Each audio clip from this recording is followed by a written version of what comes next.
자, 이제 혼합물에 분리해야 되지. 사실은 옷을 갈아입으려고 옷을 몇 개 갖고 왔는데, 원래 실제로 인강 촬영할 때도 같은 날 막 몇 개씩 촬영하거든? 근데 옷을 중간에 갈아입어. 티 안 나게. 그리고 인강 촬영할 때는 그것도 있다? 계절이 드러나서는 안 돼, 옷에서. 겨울에 촬영하고 여름에도 보고 하니까. 피곤해. 그래서, 옷도 난방이나 냉방 잘해가면서 옷도 굉장히 얇게 입고 계절 안 보이게 하거든? 근데 지금, 니네 보면 알겠지만 내가 계속 후드티 입고 그럴 거야. 박스티 입고. 이유가 있어. 내 배가 너무 나가고, 첫 번째 거 보면 티가 되게 많이 나는데, 배가 이만큼 나와 있다? 그래갖고 내가 놀래갖고 못 입겠어. 자, 혼합물을 분리할 건데, 혼합물의 분리는 우리 앞에 그 물질의 특성에서 뭐 했어? 밀도. 그 다음에 끓는 점. 그 다음에 어는 점. 그 다음에 또 뭐 있지? 용해도. 이런 걸 이용해서 하는 거야. 그래서 그 특징들을 가지고 하는 거기 때문에 조금 빨리 나갈게. 조금 빨리 나가고, 이게 사실은 이거 내가 기획을 하면서 그러니까 수업 시간에 얘기 못 하는 것들, 수업 시간이 짧기 때문에 굉장히 전달할 것도 많고, 니네 말 안 듣잖아.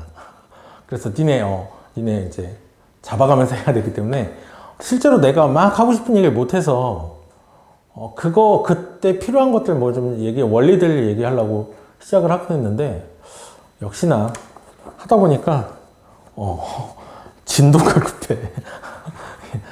다른 것보다 시간이 촉박해. 니네한테는 수요일까지 올려줄게. 이러면 언제인지 나오지? 오늘 화요일이야. 수요일까지 올려줄게 해갖고 그거 하다 보니까 미안해. 다음에 이제 이 다음 게 그거 할 거지. 우리는 원소 할 거잖아. 원소부터는 좀 자세히 할게. 우리 애기들 내가 좀 수업을 좀 어렵게 해서 미안한데, 수업 시간엔 그래도 내가 알고 있는 건 난 니네한테 다 보여주고 싶거든. 다 알려주고 싶고. 그래서 조금 어렵게 했는데, 그게 왜 어려웠던 얘기를 조금 쉽게 해줄게. 그러니까 그때는 이제 수업, 지금은 막 30분씩 끊어갔거든. 근데 그때는 조금 길어질 거야. 모르지 뭐. 해봐야지. 자, 혼합물의 분리 첫 번째 나오는 게 밀도 했으니까 밀도차에 의한 분리다. 그래서 뭐가 있냐면 대표적인 모래랑 스타이로폼이 섞여 있어. 모래랑 스타이로폼이 섞여 있어. 뭐 하냐면 바람 불어주면 스타이로폼 날려가. 그러니까 밀도가 작기 때문에 스타이로폼 같은 건 날아가거든. 근데 또 하나 방법이, 그럼 스타이로폼 우리가 모을 수가 없잖아. 그래서 뭐 하냐면 여기다 물을 부어. 얘네들 이렇게 섞여 있는 데다가 여기다가 물을 부어버리면 어떻게 된다? 모래는 밑에 가라앉고 스타이로폼은 위에 뜨겠지. 그리고 중간에 물이 가. 자, 이게 포인트야. 자, 스타이로폼하고 모래가 있는데 두 물질을 녹이면 안 돼. 녹이지 않으면서 중간 밀도를 갖는 액체를 부어줘. 그러면 두 층으로 분리가, 여기서 이제 세 층이지. 세 개의 층으로 분리가 돼서 스타이로폼과 모래를 분리할 수 있게 돼. 자, 중요한 거. 두 물질을 녹여야 돼, 녹이지 않아야 돼? 녹이지 않으면서 중간 밀도를 갖는 애한테 넣어줘야 된다. 뭐 대표적인 게 우리 교재에 나왔던 거, 사금 채취하는 거. 사금 같은 거 놔두면 모래에 비해서 그 금은 밀도가 굉장히 크거든. 그래서 사금 채취할 때도 그 밀도를 이용해서 분리가 가능해. 추워. 이제 추워. 내가 여기 이 평생동 강의실에, 여기는 조금 더 추운 강의실이긴 한데 여기를 왜 쓰냐면 칠판이 딱 사이즈가 나와. 여기가 칠판이 여기가 끝에서 끝이거든. 그러니까 칠판 하나가 딱 나와서 그 칠판 활용하기가 좋아서 여기 쓰는데, 여기 강의실이 좀 추워. 그래서 히터를 틀어놓고 조금 데펴놓고 했는데 이제 내가 체력이 따로 떨어지니까 감기 걸릴 것 같은 기분이 들어. 자, 그 다음 밀도차를 이용한 게 이렇게 둘을 녹이지 않으면서 중간 밀도를 갖는 액체에 넣어서 위아래로 분리해줘도 되고, 또 하나가 액체 혼합물인 경우에, 물론 섞이면 분리 안 된다. 섞이지 않는 두 개. 그래서 물과 식용유 같은 경우인데, 이런 경우에는 자, 양이 많을 때는 분별 깔때기를 써주고, 자, 그 다음에 양이 적을 때는 스포이트를 이용해. 자, 어떻게 이용하냐면 분별 깔때기 이렇게 있잖아. 분별 깔때기 밑에 이렇게 톡이 밸브가 달렸지. 이렇게 있으면 여기다 집어넣어주면 밀도가 큰 애는 밑에. 그러니까 물하고 식용유 같은 여기 물이 위에는 식용유가 오지. 그래서 여기 밸브를 열어서 물을 빼주니까 자, 양이 많을 때 분별 깔때기를 쓰는데 이때는 밀도가 큰 애를 분리해내는 거고 양이 적을 때 스포이트 같은 경우는 이렇게 자, 시험관을 똑바로 세워놓으면 왔다 갔다 힘드니까 옆으로 기울여 놓으면 이렇게 기울여 스탠드에 담아 놓으면 밀도가 큰 애 밑에 밀도가 작은 애 위에 뜨거든? 그럼 어떻게 돼? 스포이드로 밑에 있는 거 뽑아내는 게 아니라 위에 있는 거 뽑아내지 밑에 있는 거 뽑아내면 중간에 묻어버리니까 스포이드 이렇게 오면 여기 묻어버리잖아. 그러니까 스포이드로 밀도가 작은 애를 자, 스포이터는 밀도가 작은 애를 분리해내는 방법이야. 이게 가니? 그래서 분별 깔때기를 이용해서 뭐 한다? 두 개의 층으로 섞이지 않는 두 개의 액체를 분리해낼 수 있어. 이때도 밀도가 크고 밀도가 작고 밀도가 크고 밀도가 작은 애를 분리하는 방법이야. 자, 이거에 대한 뭐 자세한 내용들은 교재에 있으니까 여기서 중요한 건 밀도 차이가 나면서 섞이지 않는 혼합물 요거 분리할 때는 뭘 이용한다? 분별 깔때기나 스포이드를 이용한다. 아니, 시험관 아니다. 스포이드 이용하는 거다. 스포이드 갖고 뽑아내는 거야. 됐니? 자, 분별 깔때기 사용할 때 뭐해? 여기다 물하고 식용유 혼합물을 집어넣고 흔들지? 흔들고선 뚜껑을 열어. 뚜껑을 여는 이유는 생긴 가스를 뽑아내는 것도 있고 여기 깔때기 열잖아. 여기 뚜껑이 닫혀있으면 어떻게 되냐면 뚜껑이 닫혀있으면 밑에서 공기가 이렇게 올라가 버려. 빠져나가는데 뭔가 채워야 되니까 밑에서 공기가 올라간다? 그럼 여기서 뭐해? 공기가 올라오면서 꿀렁 하면서 섞여버리지. 그러니까 뚜껑을 열어줘야지 위에서 기체가 공기가 들어오면서 밑으로 스무스하게 빠져나갈 수 있어. 됐니? 그리고 이때는 어디까지 뽑냐면 여기 둘이 경계면 있지? 경계면 근처까지만 하는 거야. 됐니? 경계면 지나가 버리면 위에 있는 밀도 작은 애도 같이 따라 나오니까 그 경계면 근처까지만 오고 밸브를 잠가. 그리고 이 경계면 부분 있지? 여기는 시험관에다 받은 다음에 이렇게 분리하면 돼. 그리고 위에 밀도가 작은 애는 밑에 밸브 열어서 뽑아내는 거 아니야. 위로 이렇게 들어갖고 부어내는 거야. 그래야지만 섞일 가능성을 더 줄여줄 수 있어. 그래서 뭐 한다? 밀도가 작은 애는 위로 부어서 꺼내는 거야. 되니? 그 다음 밀도차를 이용한 혼합물의 분리 얘가 벽시 고를 때 하는데 벽시가 쭉정이가 있고 좋은 벽시가 있는데 알곡 같은 경우는 밀도가 커 안에 꽉 차 있으니까 가라앉고 그 다음에 쭉정이는 위에 뜨는데 그냥 물에다 넣으면 안 떠. 쭉정이도 밀도가 물보다는 크거든. 그래서 여기다가 물에다가 소금을 타줘. 아까 얘기했지. 혼합물이 되면 부피는 분자의 수는 변하지 않기 때문에 질량은 그대로인데 분자의 크기가 서로 다르니까 부피가 줄어들어서 밀도가 커진다고. 그래서 뭐 한다? 소금물에다 넣어주면 알곡은 가라앉고 쭉정이 위로 떠. 이거 계란 확인할 때도 똑같다.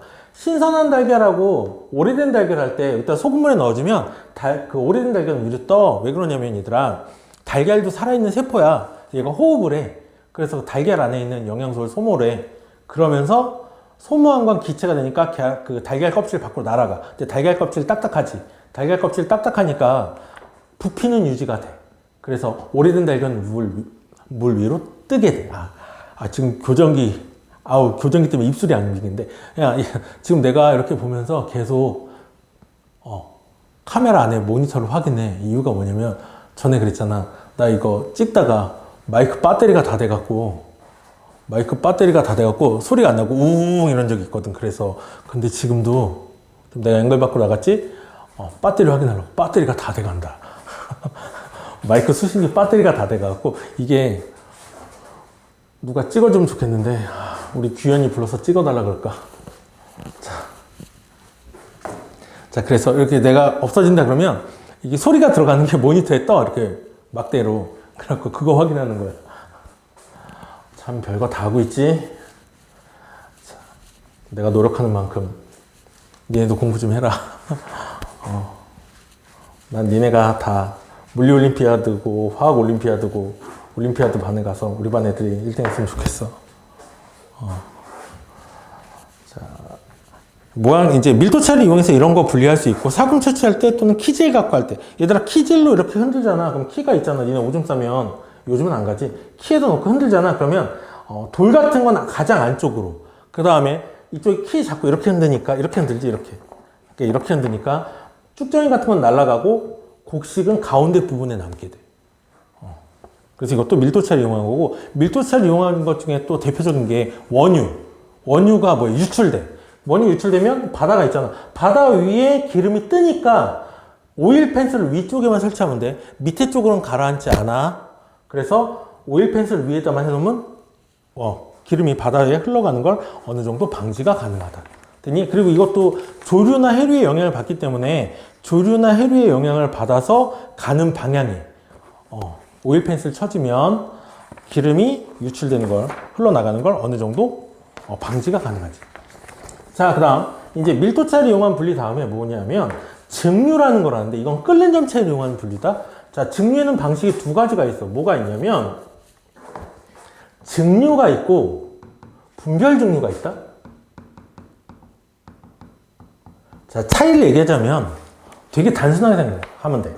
증류는 고체 액체 혼합물이거나 또는 액체 혼합물인데, 얘네 끓는 점 차이가 커. 끓는 점 차이가 크기 때문에 가열해서 끓이면 한 가지만 나오는 경우에, 두 가지가 같이 나오는 경우가 가능성이 적을 때는 증류라는 방법을 쓰고, 그 다음 분별 증류는 액체 혼합물인데 끓는 점 차이가 거의 나지 않아. 얘는 끓는 점 차이가 큰 경우, 얘는 끓는 점 차이가 작은 경우에 분별 증류라는 방법을 써.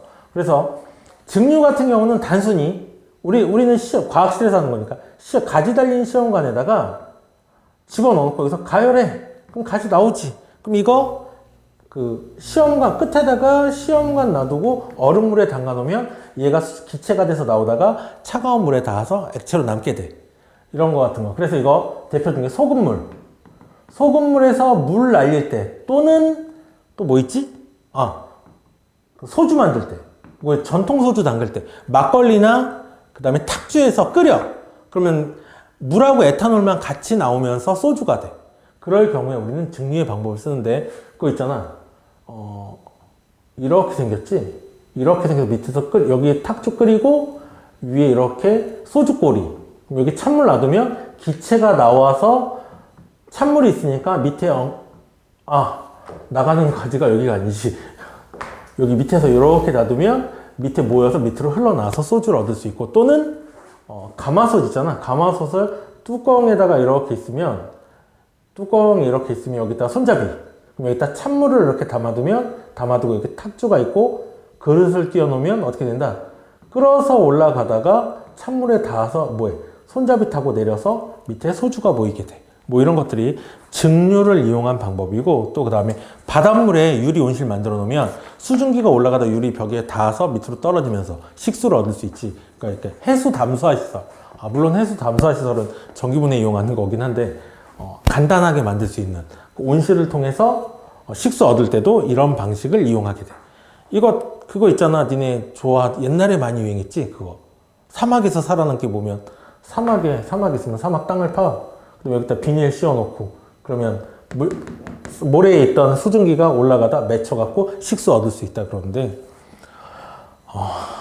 그냥 중요한 건 가지 마. 위험한 데는 안 가는 게 최고야. 나는 뭔가 위험하다 그런 거 안 좋아해. 나 높은 데 되게 싫어하고, 나는 뭔가 내가 불안하다 그러면 꿈에서 높은 데서 떨어지는 꿈 꾸거든. 그래서, 자, 높은 데 가지 마. 위험한 거 제발 하지 마, 얘들아. 그러니까, 도로에서 뛰지 마. 차들 지나가는데 막 뛰어가잖아. 그러면 차랑 니네랑 같이 부딪히는 경우가 많이 생겨. 그러니까 니네가 천천히 가면, 니네도 천천히 가면 차가 오면 피하기도 쉽고, 차도 니네가 천천히 움직이는 거, 예측해서 가면 좀 위험하겠는데, 예측해서 니네를 비켜서 갈 수 있어. 근데 거기서 뛰어버리면 서로 당황해갖고 사고 나기 쉬워. 그러니까 얘들아, 제발 도로에선 뛰지 마라. 횡단보도 신호등 꺼질 것 같으면 가지 마. 가지 마. 제발 위험한 거 하지 마. 난 니네 오래 보고 싶어. 아프지 마라. 나도 안 아프려고 운동해야지 이제. 자, 그 다음 분별 증류는 뭐라 그랬어? 끓는 점 차이가 작은 애들 한다 그랬지. 보통 얘들아 실험에서 많이 나오는 건 메탄올이랑 물 또는 에탄올이랑 물인데 지금 메탄올이 끓는 점이 83도가 맞나? 정확히 기억이 안 나고 에탄올 같은 경우 끓는 점이 78도 정도 돼. 그 다음에 물에 끓는 점은 100도씨지. 됐니? 그럼 이걸 그래프로서 먼저 확인을 해보자면 잉크 있는데 안 나온다. 자, 먼저 그래프로 확인해 보자면 78도가 여기 78도 그 다음에 여기 100도야. 그러면 자 78도 이렇게 있으면 물하고 에탄올 혼합물이 끓다가 그렇지 아까 얘기했지 섞여 있으면 에탄올이 먼저 나가야 되는데 물이 에탄올이 나가는 걸 방해해. 그래서 78도보다 높은 온도에서 끓기 시작하는데 이때 수평한 게 아니라 수평한 것보다 그래프 기울기가 조금 올라가. 그래서 액체 혼합물인 경우 아까 내가 까먹고 얘기하는데 액체 혼합물의 경우 끓는 점이 두 군데서 나타나. 왜? 첫 번째 끓는 점, 두 번째 끓는 점. 그래서 얘가 끓는 점이 원래보다 높은 온도에서 끓기 시작하고 끓고 있는 동안도 온도가 올라간다. 왜? 에탄올은 날아가고 물의 비율이 높아지지. 그러니까 물의 비율이 높아지니까 끓는 온도가 점점 높아져. 그러다가 에탄올이 다 나가. 그럼 온도가 다시 그래프가 꺾이면서 온도가 올라가게 되지. 그래서 여기 보면 여기는 혼합물. 그 다음에 여기서는 에탄올이 나가기 시작하고 여기는 뭐만 있다? 여기는 물만 있지. 그러다가 100도가 되면 물이 뭐가 된다? 액체에서 기체가 되면서 나가. 근데 물은 여기서 왜 수평에 얘처럼 기울기가 없고 여기서 물만 있으니까. 되니? 그래서 끓는 점을 뭐 해야 되나? 우리는 이 온도를 잘 측정해야 돼. 그래서 누가 나간지 알 수 있는 거야. 그래서 분별 증류 장치를 보면 자 분별 증류 장치 그릴게. 분별 증류 장치가 이렇게 있으면 그림이 왜 이러냐. 이럴 때는 프로젝터를 쓰고 싶어. 프로젝터까지 지금 카메라에 삼각다리에 이렇게 갖고 다니는데 프로젝터까지 갖고 오면 짐이 너무 많아서 안 들고 다니는데 자 나가는 기체 온도를 측정해야 된다 그랬지. 그래서 온도계가 여기 온도계 구부가 그 온도계 밑에 동그란 부분을 구부라 그러거든. 온도계의 구부가 나가는 가지 쪽에 설치해야지 나가는 기체의 온도를 측정할 수 있게 돼. 밖에서 이상한 소리 났어. 자, 그 다음에 여기 뚜껑이 막혀 있겠지? 막혀 있고 여기다 온도계를 이렇게 설치해 놓고 자, 그 다음 이 안에는 유리도막들이 들어가 있어. 자, 여기 유리도막이 왜 들어가 있냐면 유리도막이 들어가면 여기 밑에 여기 플라스크 이렇게 연결돼 있고 유리도막이 들어가 있으면 여기 막혀 있겠지? 그리고 유리관만 지나갈 수 있어.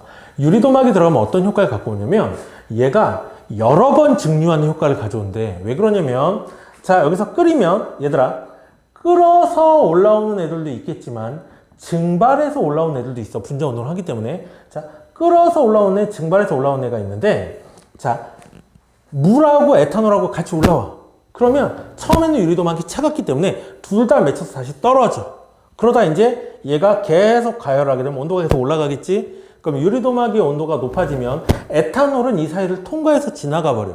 그거는 에탄올이 나오는지는 온도 확인하면 돼. 그리고 물은 에탄올보다 끓는 점이 낮아. 그래서 유리도막이 맺히면 다시 밑으로 떨어져. 그래서 이 과정을 반복하게 되면 자 끓는 점이 낮은 애는 이 사이를 통과해 가고 끓는 점이 높은 애는 여기 맺혀서 다시 떨어지지. 그래서 여러 번 증류한 효과를 가져올 수 있기 때문에 이 장치를 이용하면 말이 꼬인다. 자, 분별 증류 장치를 이용하면 여러 번 증류한 효과를 가져와서 끓는 점 차이가 작은 애도 쉽게 분리가 가능해. 그럼 이거 기체 나가잖아. 이렇게 나가면 얘를 뭐 하냐면 이제 냉각시켜야 돼. 그래서 이 주변에 여기다가 장치가 조금 이렇게 되는 장치가 있긴 한데 그거 생략하고 그냥 냉각기만 간단하게 그릴게. 냉각기가 이렇게 바깥에 이렇게 있어. 냉각기가 이렇게 있고 이 냉각기 사이를 뭐가 지나간다? 유리관이 지나가게 돼. 됐니? 옛날엔 이 냉각기 이름도 외웠다? 이거 리비히라는 사람이 고안했다. 그래서 얘를 리비히 냉각기라 그래. 자, 리비히 냉각기라고 하는데 이때 여기다가 찬물을 넣어주는 거야. 찬물을 넣어주는데 찬물을 밑에서 넣을까? 위에서 넣을까? 자, 위에서 넣게 되면 그냥 흘러 내려가 버리지. 그래서 냉각이 제대로 안 된다? 근데 밑에다 물을 이렇게 넣어주잖아. 그러면 이 안을 가득 채운 후에 밖으로 빠져나가게 돼. 그러면 니네가 항상 하는 질문. 선생님, 그러면 밑에서 물을 어떻게 부어요? 그런데 여기 그냥 단순히 여기 수도꼭지 연결하는 거야. 수도꼭지 연결해갖고 물을 그냥 계속 틀어놔. 그러면 얘가 뭐해? 서서히 밖으로 이렇게 해갖고 빠져나가게 되는 거야.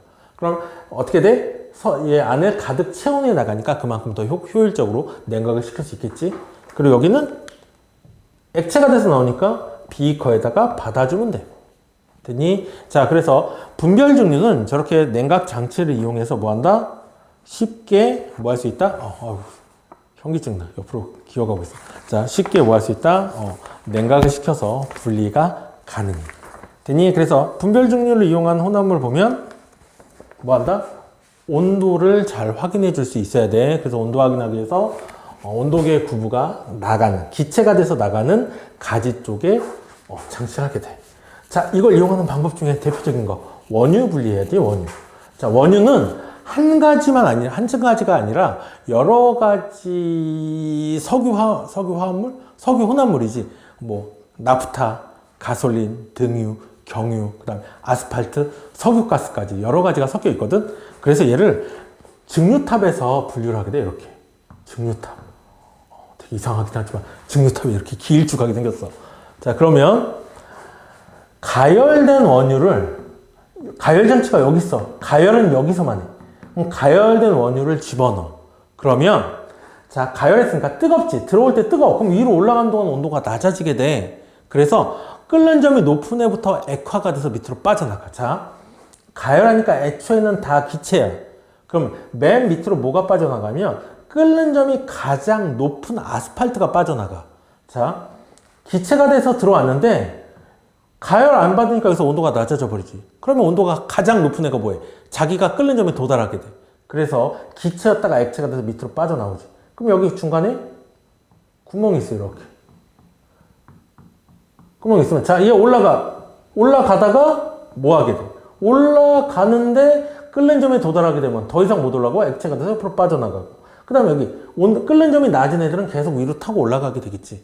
그래서 제일 위로 뭐가 나오냐면 끓는 점이 가장 낮은 LPG, 액화 석유가스가 나오는데 얘가 나가는 온도가 약 25도씨 정도 된대. 그래서 끓는 점이 가장 낮은 LPG가 가장 위로, 그 다음에 끓는 점이 가장 높은 아스팔트가 가장 먼저 빠져나오게 돼. 이렇게 해서 뭐 한다? 원유를 분리하게 되는데 아스팔트, 그 다음에 중유, 그 다음에 중간에 경유, 등유, 나프타, 그 다음에 휘발유라 그러고 보통은 가솔린이라고 부르는, 가솔린이라고 하는 휘발유가 가장 위쪽으로 빠져나오게 돼. 가장 위쪽에 액체 중에 가장 위. 그 다음에 누구야? LPG는 기체가 돼서 나오겠지. 자, 또 하나가 이제 공기를 분별 증류하는데, 우리가 공기를 쓰는 이유는 뭘 사용하기 위해서냐면 걔를 써야 돼. 누구냐? 산소. 질소보다는 산소를 사용하기 위해서 이 분별 증류를 하거든. 그래서 봐. 자, 상온의 기체, 그러니까 온도를 낮춰. 온도를 쭉 낮춰서 영하 200도까지 낮춰. 200도까지 낮춘 다음에 여기서부터 온도를 다시 올리는 거예요, 이렇게. 그러면서 액체 산소를 얻는 건데, 자, 상온이 25도씨지. 25도씨의 기체를 냉각시켜. 그럼 몇 도가 되면? 0도씨가 되면 수증기가 얼음이 돼. 수증기가 얼음이 돼서 떨어져 나가. 그러다 쭉 낮추면 영하 50도에서 60도씨 근처에 가면 이산화탄소가 드라이아이스가 돼서 떨어져. 여기서부터는 드라이 아이스가 빠져나가지. 그럼 쭉 내려버리면 여긴 전부 액체가 돼버려. 영하 200도에서 액체가 되는데 이 액체 속에는 질소, 아르곤, 그 다음에 누구 있니? 산소가 이렇게 있지. 여기서부터 온도를 높여. 온도를 높이면 영하 196도가 되잖아. 영하 200도에서 영하 196도가 되면 질소에 끓는 점이야. 그래서 질소가 기체였다가 뭐가 된다? 미쳤어. 액체였다가 기체가 돼서 빠져나가. 그래서 여기서 질소 기체가 빠져나가게 되고, 여기서 또 올라가. 그럼 영하 186도씨가 되면 누가 나간다? 아르곤이 기체가 돼서 빠져나가. 그럼 여기는 뭐가 있다? 액체, 산소만 우리가 얻을 수 있게 되는 거지. 됐니? 그래서 온도를 쭉 낮춰서 얼음 제거하고 드라이 아이스 제거하고, 그 다음에 영하 200도의 액체가 됐을 때 온도를 높여주면 질소가 먼저 빠져나가고 그 다음에 아르곤 빠져나가고 그리고 산소가 액체 상태로 남게 돼서 우리가 사용할 수 있게 돼. 됐니? 그 다음에 또 많이 뷰테인하고 프로페인. 뷰는 뭐냐? 하기 싫은가 봐.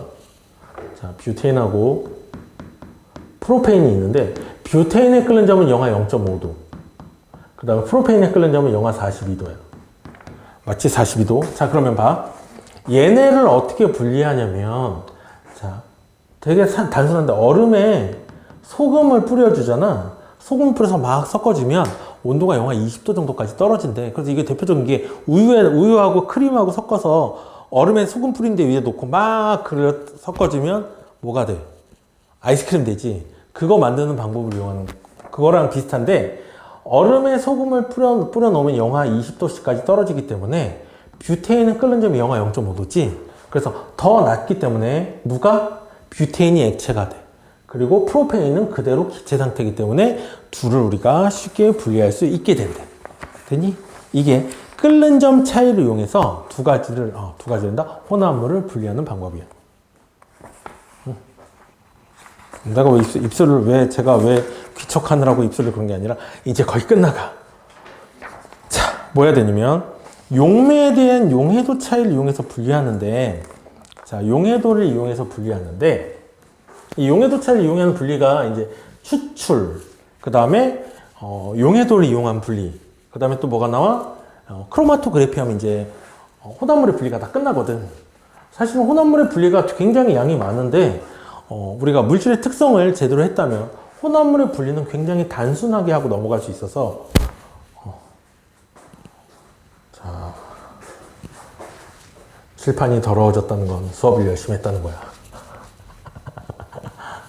자, 이제 뭐 해야 되면 용해도 차이를 이용한 분리 중에 추출, 그러니까 특정 성분만 뽑아내는 걸 추출이라고 그러는데, 대표적인 게 한약 다릴 때. 얘들아, 한약 다릴 때 약재가 끓어? 약재가 끓는데 약재가 녹아? 약재가 녹지 않으니까 뭐해? 면포에 싸갖고 짜지. 그리고 녹차 같은 것도. 녹차도 어떻게 해? 녹차에 입 넣고 뜨거운 물에 넣어놓으면 녹차에서 엽록소만 빠져나오지. 그런 것처럼 특정 성분만 녹이는 장치를 이용하는 걸 추출이라 그러는데, 자, 추출. 뭐 한다? 특정 성분만 녹인대. 이게 대표적인 게 녹차 잎에서 차 우려내는 거, 그 다음에 한약재 뽑는 거, 그 다음에 쓴 나물에서 쓴맛 뽑는 거, 이런 것들이 전부 추출의 방법을 이용해서 사용하는 방법이야. 되니? 그 다음 두 번째가 거름이 있어. 거름은 두 가지가 섞여 있을 때 한 가지만 녹이는 용매를 이용하는 거야. 그러니까 모래하고 소금이랑 섞였다? 그럼 뭐 하면 돼?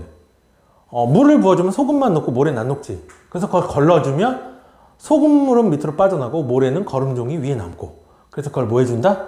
걔를 도가니라 그랬지.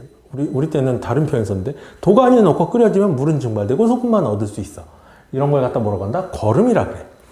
그 다음에 거름의 또 대표적인 게 그거지. 나프탈렌하고 염화나트륨이 섞여 있어. 자, 이런 경우에 나프탈렌은 뭐에 녹냐면, 나프탈렌은 에탄올에 녹아. 그 다음에 염화나트륨은 알다시피 물에 녹지. 됐니? 그래서 나프탈렌, 염화나트륨이 섞여 있는데 여기다가 에탄올을 부어주면 나프탈렌만 녹고 염화나트륨은 녹지 않아. 그래서 걸러주면 위에 염화나트륨이 남게 되지. 그리고 얘네들이 섞여 있는 데다 물을 부으면 염화나트륨만 녹아. 그래서 거름종 위에 나프탈렌이 남게 돼. 이런 경우도 용해도 차이를 이용한 거름이라는 방법을 사용해서 분해가 가능한 거야. 또 하나, 용해도 차이를 이용한 것 중에 대표적인 게 그런 거 있지. 기체인데 암모니아하고 공기하고 섞여 있어. 근데 암모니아는 물에 굉장히 잘 녹는 기체고 공기는 물에 잘 안 녹아. 그래서 이런 거지. 그거랑 장치 비슷한데, 분별증리 장치랑 여기다 유리도막을 넣어놓고 여기다가 암모니아하고 공기가 섞여 있는 기체를 넣어줘. 그리고 위에서 얘가 위로 나가는데, 위가 공기 나갈 수 있는 데가 있고 유리도막이 있고, 위에서 물을 뿌려주는데 물을 작은 구멍을 통해서 미세한 물방울을 뿌려줘. 그럼 유리도막하고 미세한 물방울 뭐냐면 그 암모니아랑 물의 접촉면을 넓혀주기 위한 방법이야. 물이 이 사이사이를 지나가고 공기도 사이사이를 지나가니까 어떻게 돼? 더 접촉할 기회가 넓어지. 이거 아무것도 없을 때보다. 그리고 물방울이 작으니까 부피가 작으면 부피에 대한 표면적이 커지거든. 그래서 암모니아 기체랑 접촉할 면적이 넓어져. 그래서 나가는 건 뭐만? 공기만 나가고 밑에는 암모니아 수가 나가게 되겠지. 이게 용해도차를 이용한 분류의 방법이야.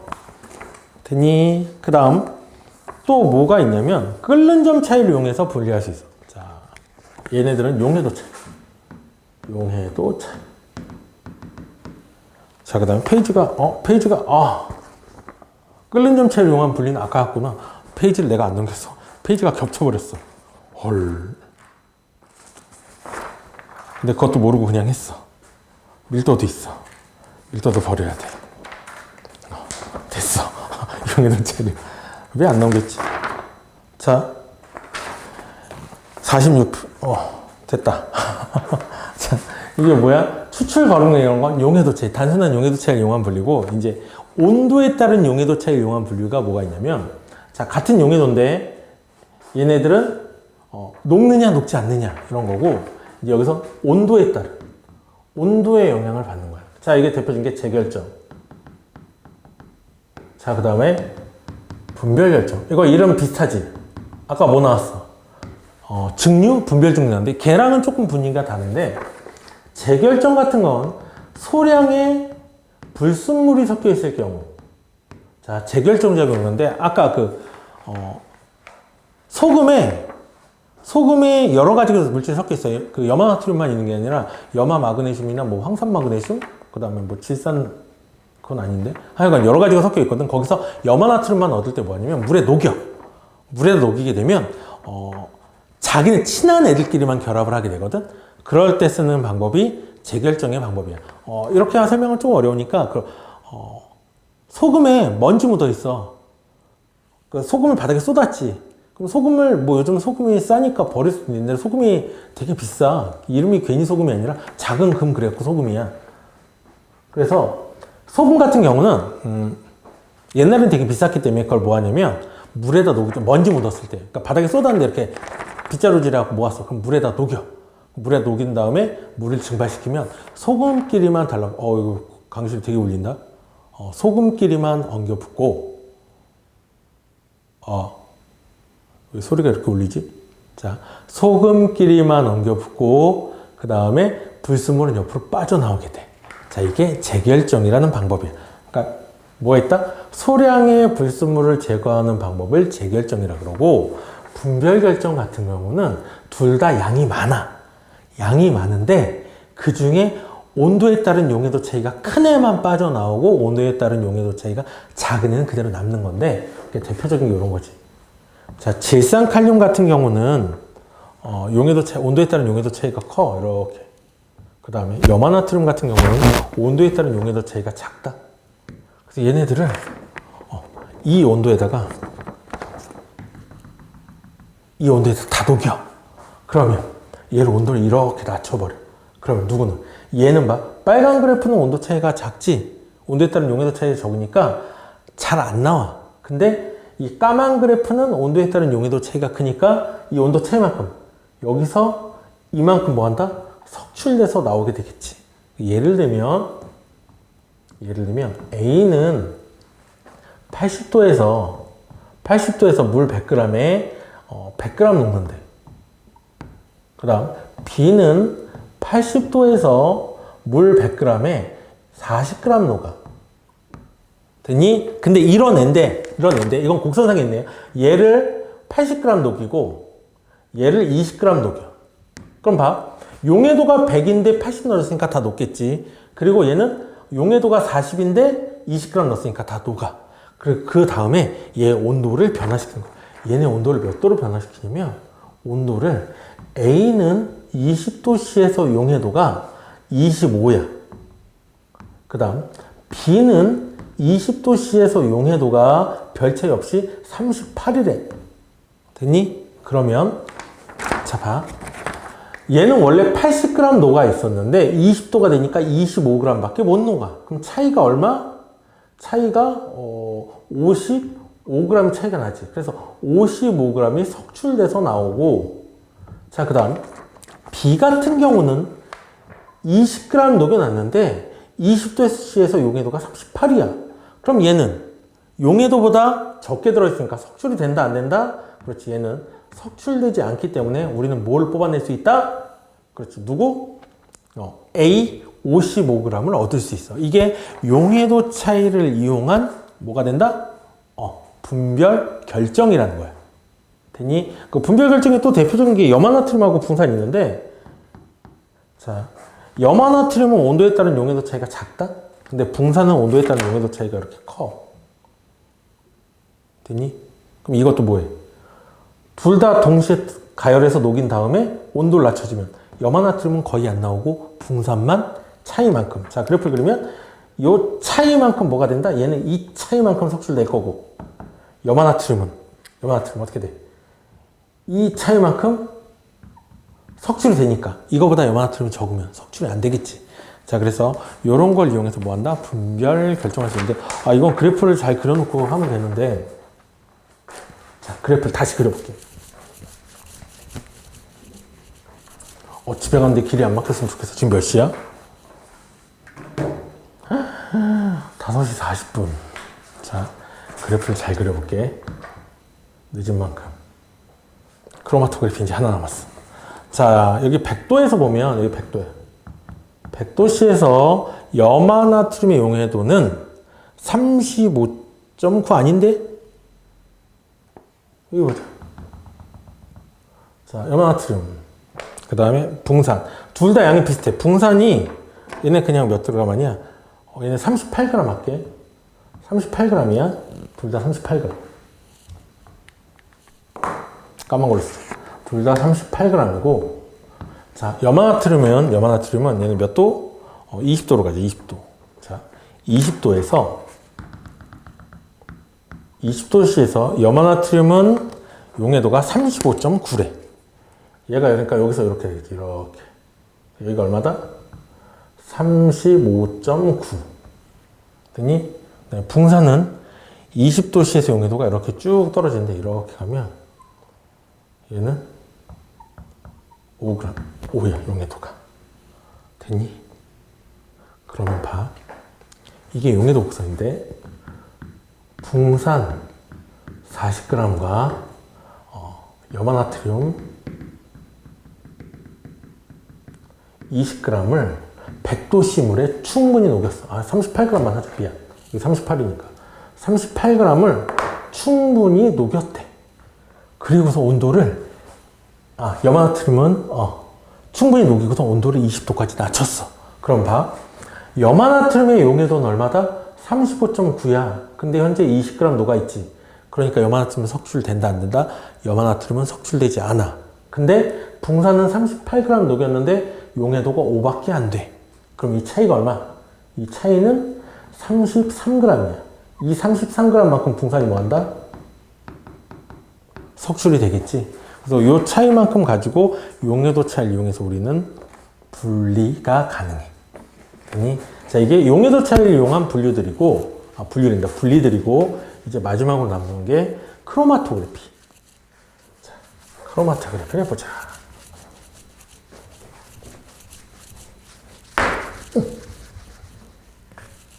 왠지 정리하고 나가면 6시인데 길 막힐 것 같아. 큰일이야. 크로마토그래피는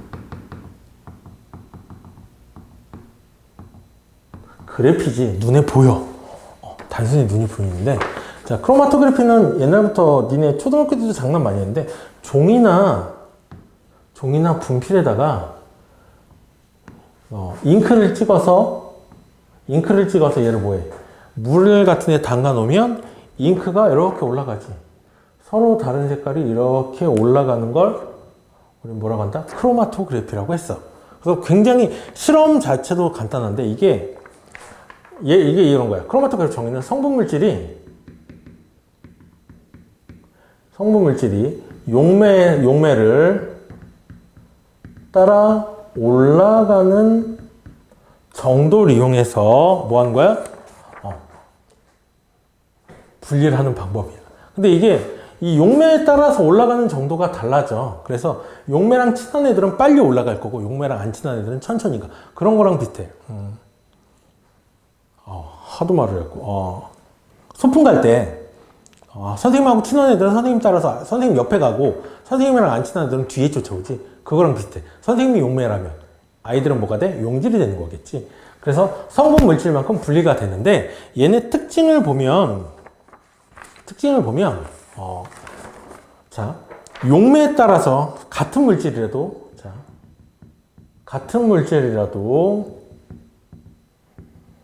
뭐에 따라서? 용매에 따라서 용매에 따라 올라가는 정도가 달라. 자, 올라가는 정도가 달라진대. 되니? 그리고 성분이 비슷해도 뭐한다? 분리가 가능해. 그리고 이거 뭐해? 되게 빨리 볼 수 있어. 꽂아놓고 조금 시간 지나면 볼 수 있기 때문에 자, 뭐해? 분리하는데 간단하고 시간도 뭐해? 빠르지. 됐니? 그 다음 매우 적은 양도 분리가 가능하다라는 특징을 가져. 그러기 위해서 우리가 여기다 이제 실험을 하기 위해서 뭐 하냐면 점을 찍는데 점을 찍을 때 크게 찍으면 안 돼. 점을 작게 찍어야 돼. 왜 그러냐면 이게 올라간 정도 측정하는 건데 이게 크게 찍으면 이렇게 크게 올라가지. 그러면 여길 측정해, 여기 측정해. 이런 게 생길 수 있어. 근데 점을 작게 찍으면 점이 작게 올라가기 때문에 우리가 측정하는데 더 유리해. 그 다음, 얘들아, 점을 진하게 찍어줘야 돼. 그러니까 이건 올라가는 잉크의 양에 따라서 그 우리 눈에 보이는 정도가 달라지니까 이거 10번 찍으면 잉크 양이 한 번 찍었을 때보다 많으니까 더 선명하게 보이겠지. 그래서 점은 작고 진하게 찍어줘야 되고 이때 우리가 물에 담그거나 무슨 기름에 담그거나 하잖아. 그때 이 용매가 이 담가진 액체를 용매라 그러는데 이 용매는 이 색소를 녹일 수 있는 물질이어야 돼. 그러니까 되게 단순해. 유성 잉크는 물에 안 녹잖아. 유성 잉크 여기다 띡 찍어놓고 물에 담그면 안 녹아 아예. 그러니까 안 쫓아가. 그러니까 얘를 뭐 해야 된다? 녹일 수 있는 물질이어야 되고 그 다음 용매가 이 점매보다 위에 가 있으면 안 돼. 용매 속에 잠기게 되면 뭐가 되냐면 얘 녹는다 그랬지. 그냥 물속으로 녹아 들어가. 쫓아가겠니? 친한 애가 바로 있는데 그래서 얘 안 쫓아간다. 그래서 잠기지 않아야 돼. 그리고 또 하나 얘를 밀폐시켜야 돼. 왜 밀폐시키냐면 우리는 이걸 분석할 때 전개율이라는 걸 따져. 전개율은 이렇게 쓰는데 전개율은 용매가 올라간 높이분의 용질이 올라간 높이를 따지는 거야. 근데 얘가 밀폐가 안 돼 있으면 용매가 이렇게 올라가다가 중간에 증발해 버린다? 그럼 용매에 올라간 높이를 우리가 알 수 있다 없다?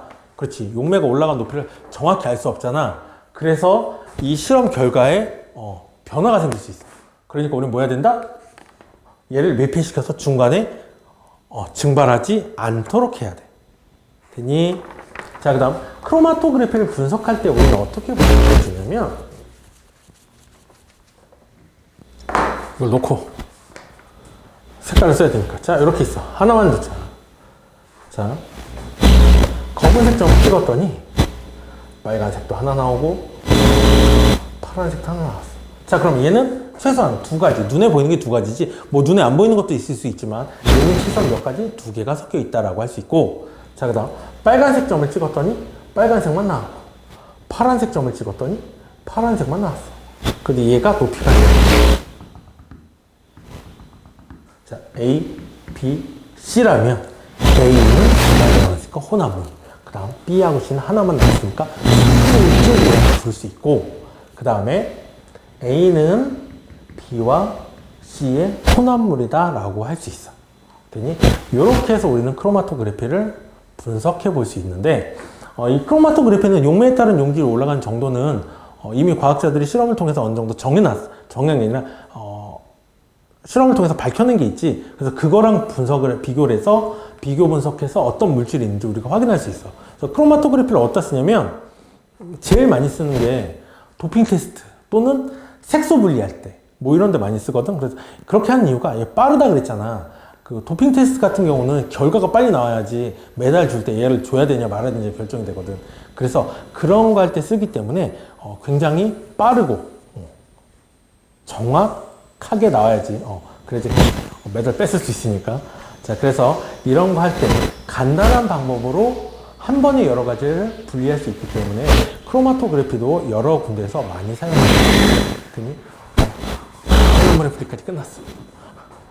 지금이 6시 다 됐거든. 집에 와서 잠깐 자고 또 병원 가야지. 자, 수고했다. 안녕.